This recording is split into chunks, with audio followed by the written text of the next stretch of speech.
सावन में होने वाली ये कांवड़ यात्रा मुख्यमंत्री योगी आदित्यनाथ के लिए कितनी अहम है, वो यात्रा कितने उनके दिल के करीब है। मुख्यमंत्री योगी आदित्यनाथ ने आज कांवड़ यात्रा में क्या ऐसा किया है जो अभी तक किसी मुख्यमंत्री ने नहीं किया था। आज हम आपको यह दिखाएंगे और बताएंगे कि इसका सियासी असर क्या होगा। इसके अलावा काशी की अदालत ने कौन सा फैसला रिजर्व किया है जो ज्ञानवापी को लेकर अहम हो सकता है, यह भी बताएंगे। आजम खान की वाई कैटेगरी की सुरक्षा वापस ले ली गई थी, लेकिन क्या उन्हें दोबारा कोई सुरक्षा दी गई है तो वो क्या है, यह भी जानिए। और एक सबसे छोटी शादी का एक अजीबोगरीब तलाक, यानी कि शादी और तलाक उस दौर में जब तलाक प्रतिबंधित है, यह पूरी कहानी क्या है। यह तमाम खबरें आज का यूपी में। नमस्कार, मैं हूं कुमार अभिषेक, आप देख रहे हैं यूपी तक। हम हाजिर अपना न्यूज शो आज का यूपी लेकर। शिव भक्तों के लिए कांवड़ लेकर चलना सबसे पवित्र माना जाता है। उत्तर भारत में तो कई राज्यों में हर साल सावन में लाखों की तादाद में कांवड़िए निकलते हैं और इस कांवड़ यात्रा में सभी बिरादरी के लोग शामिल होते हैं। लेकिन उत्तर प्रदेश की जो कांवड़ यात्रा है, और खास करके पश्चिमी उत्तर प्रदेश की, जो कि हरिद्वार और मेरठ, सहारनपुर ऐसे रास्तों से गुजरती है और जाकर शिवालयों पर जल चढ़ाती है, उस कांवड़ यात्रा की खास महत्ता भी है और सियासी रूप से भी यह बेहद संवेदनशील है। मुख्यमंत्री योगी आदित्यनाथ ने जब से सत्ता संभाली है, तब से वो हर साल कांवड़ियों के लिए तमाम सुविधाएं प्रदान करते रहे हैं। लेकिन आज एक खास दिन है। आज मुख्यमंत्री योगी आदित्यनाथ ने कांवड़ियों के लिए ऐसा कुछ खुद किया है जिससे कांवड़िए सबसे ज्यादा खुश होंगे। दरअसल पुष्प वर्षा तो बड़ी ही सामान्य बात है और मेरठ के इस इलाके में जहां से कांवड़ यात्रा गुजरती है, हर साल प्रशासन उन पर पुष्प वर्षा करता है, आज भी किया है। लेकिन आज खास बात यह कि मुख्यमंत्री योगी आदित्यनाथ आज खुद उस कांवड़ यात्रा में शामिल हुए। मेरठ दिल्ली हाईवे पे मुख्यमंत्री योगी आदित्यनाथ ने कांवड़ियों पर खुद पुष्प वर्षाए और यह पुष्प वर्षा उन्होंने इस हाईवे पर की। हजारों की तादाद में वहां पर कांवड़िए जुटे थे, जहां पर मुख्यमंत्री उन पर खुद से पुष्प वर्षा कर रहे थे। यह अपने आप में अनोखा है कि एक मुख्यमंत्री कांवड़ यात्रा में शामिल होकर और कांवड़ियों पर पुष्प वर्षा कर रहा है। उसके पहले बकायदा हेलीकॉप्टर से उनके पूरे रास्ते में यह पुष्प वर्षा की गई। लेकिन यह कोई पहली बार नहीं है जब उनके रास्ते में पुष्प वर्षा की गई हो। हर साल यह प्रथा योगी सरकार ने डाल दी है और सभी जो प्रशासन के लोग हैं उन्हें कांवड़ यात्रा को सफल बनाने का स्पष्ट निर्देश दिया हुआ है। लेकिन आखिर कांवड़ यात्रा में ऐसा है क्या? आज पहले इस तस्वीर को देखिए, इस वीडियो को देखिए। यहां पर बकायदा वो गीत बज रहा है जो 2022 के चुनाव में खूब प्रचलित हुआ था, यानी कि जो राम को लाए हैं हम उनको लाएंगे। आप इस तस्वीर को देखिए, कैसे मुख्यमंत्री योगी आदित्यनाथ कांवड़ यात्रा में खुद से पुष्प वर्षा कर रहे हैं और उसके बाद हम आपको बताएंगे कि इसका सियासी असर क्या है। दरअसल कांवड़ यात्रा उत्तर प्रदेश के कई इलाकों से निकलती है और कई जगहों पर शिवालयों में यह कांवड़ यात्रा अपने अपने तरीके से भगवान शिव का जलाभिषेक करती है। लेकिन सरकार का सबसे ज्यादा फोकस पश्चिमी उत्तर प्रदेश के इस मेरठ मार्ग पर है। मेरठ से हरिद्वार तक का जो ये पूरा मार्ग है, ये कांवड़ियों से भर जाता है और सरकार हर साल यहां पर कई तरह की घोषणाएं भी करती है, जिसमें उस इलाके से जहां से कांवड़ यात्रा गुजरती है, पूरे सावन के महीने में कोई मांस और मदिरा की दुकान नहीं खुलेगी। ये इस बार योगी सरकार ने लागू किया है। सिर्फ मांस और मदिरा की दुकान ही नहीं खुलेगी, बल्कि अगर कोई दुकान है, बंद हालत में भी है, तो उसे पर्दे से घेर दिया गया है।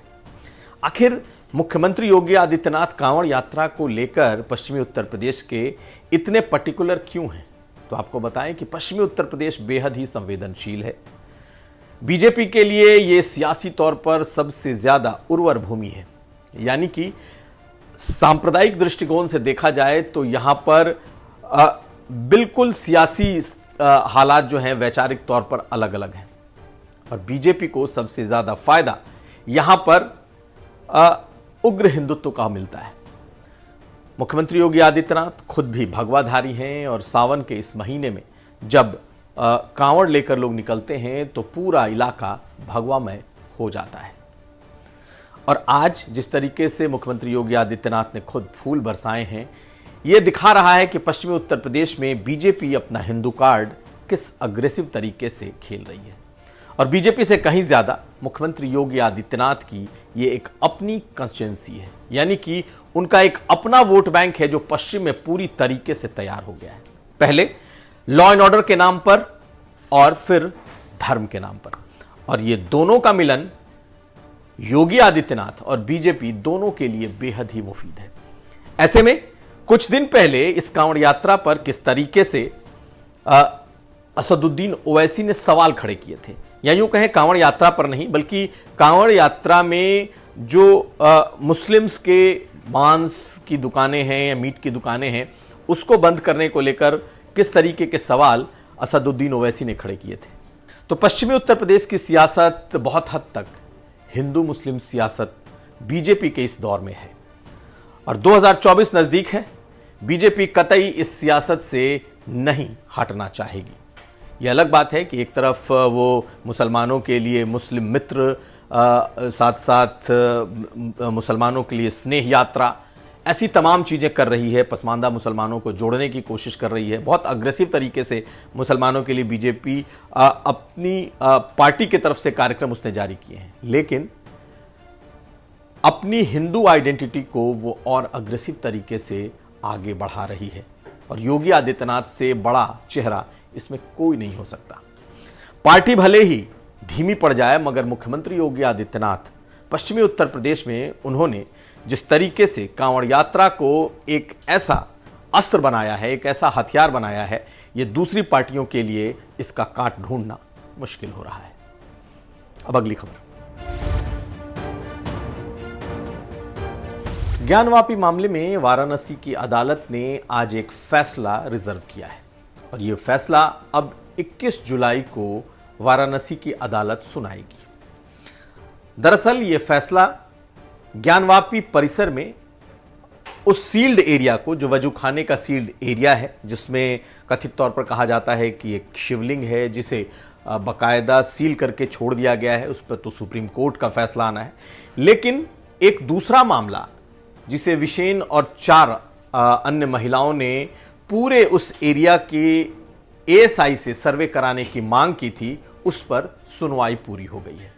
यानी कि पूरा ज्ञानवापी परिसर, सिर्फ वजूखाने का वो सील्ड एरिया छोड़कर, जो फिलहाल इस वक्त सुप्रीम कोर्ट में यह मामला पहुंचा हुआ है, आज निचली अदालत ने वो सुनवाई पूरी कर ली।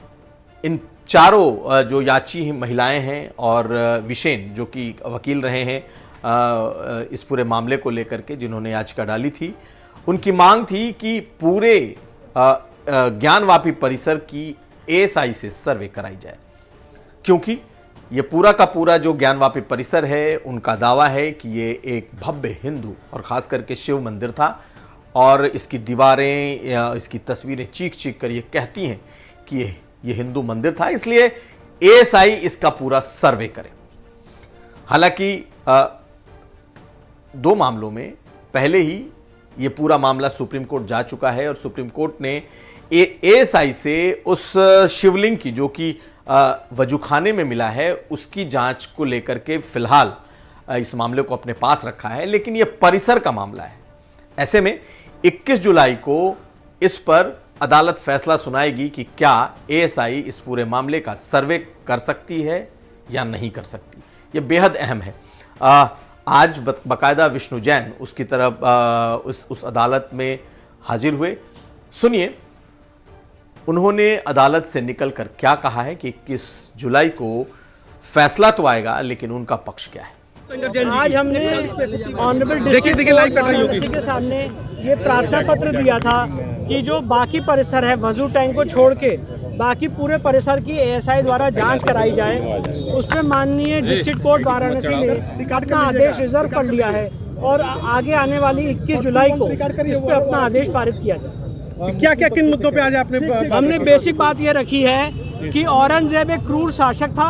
औरंगजेब ने यहाँ मंदिर का भग्नावशेष करके, मंदिर को तोड़ के इस तथाकथित ज्ञानव्यापी मस्जिद का निर्माण किया है। ये कोई फ्रेश और बैरन लैंड पे बनी हुई मस्जिद नहीं है, एक हिंदू मंदिर का भग्नावशेष है और इसलिए इस समय बहुत ज़रूरी है कि एएसआई द्वारा इसकी जाँच कराई जाए।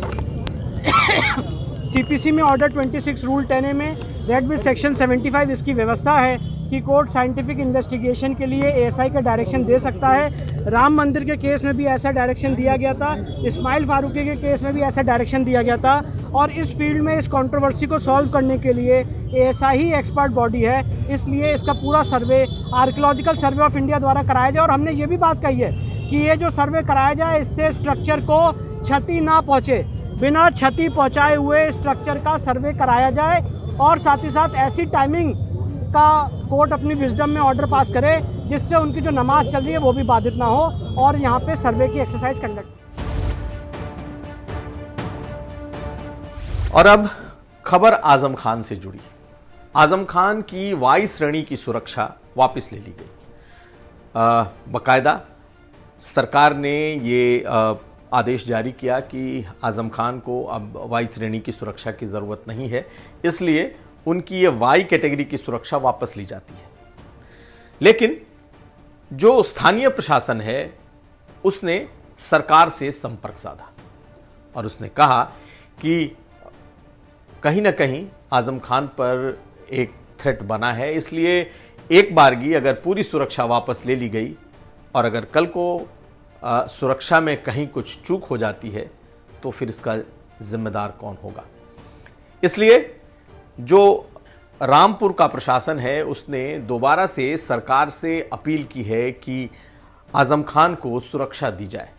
हालांकि सरकार की तरफ से अभी तक उस पर कोई जवाब नहीं आया है, लेकिन अस्थायी तौर पर वायु श्रेणी की कैटेगरी की सुरक्षा तो नहीं, लेकिन उन्हें सुरक्षा मुहैया कराई गई है। 3 अलग अलग शिफ्ट में कहा गया है कि 8-8 घंटे के शिफ्ट में एक गनर जरूर होगा आजम खान के साथ कम से कम, जो कि उनके सुरक्षा में तैनात रहेगा। यानी कि वायु श्रेणी की सुरक्षा जिसमें 3 गनर होते हैं, साथ साथ कई कांस्टेबल होते हैं, गाड़ियां होती हैं, फिलहाल उसे विड्रॉ कर लिया गया है। लेकिन जो टेम्पररी सुरक्षा है वो उन्हें रामपुर प्रशासन ने दे दी है।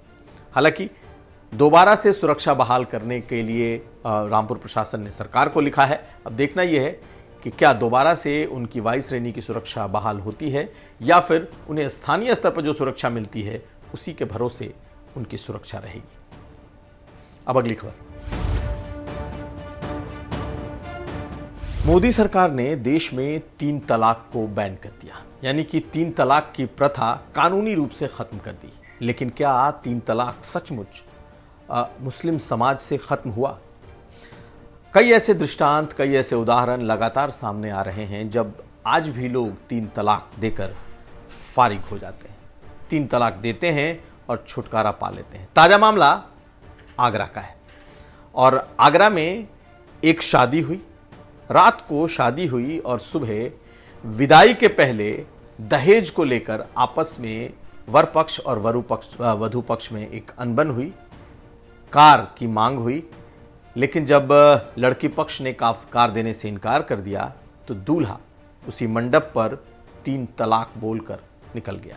यानी कि शादी के तुरंत बाद विदाई के पहले, रुखसती के पहले जब गाड़ी नहीं मिली, जब कार नहीं मिला या कार देने का कोई आश्वासन लड़की पक्ष ने नहीं दिया तो वो 3 बार तलाक बोलकर चला गया। ये अपने आप में एक अनूठा मामला है कि एक तरफ 3 तलाक पूरी तरीके से प्रतिबंधित है, कोई 3 तलाक नहीं दे सकता, वहीं अभी भी 3 तलाक प्रैक्टिस में दिखाई दे रहा है। आसिफ नाम का ये लड़का है। आसिफ, उसकी माँ यानी कि लड़की की जो सास हुई मुन्नी और परवेज जो ससुर हैं, इन पर बाकायदा FIR दर्ज हुई है और वहाँ के एक मैरिज हॉल में, जो कि मशहूर मैरिज हॉल है, वहाँ पर शादी हुई थी। और कहानी कुछ यूँ हुई कि रात में शादी हुई और सुबह विदाई के पहले तलाक हो गया। लड़की पक्ष का कहना है कि जब गाड़ी यानी कि कार मांगने पर नहीं कार देने की बात कही गई तो फिर लड़के वालों ने हंगामा करना शुरू किया, उनके परिवार ने, और फिर लड़का तलाक देकर चला गया। तो ये अपने आप में एक अजीबोगरीब तलाक का मामला सामने आया है। तो ये था आज का यूपी। हम फिर हाजिर होंगे, तब तक आप देखते रहिए यूपी तक।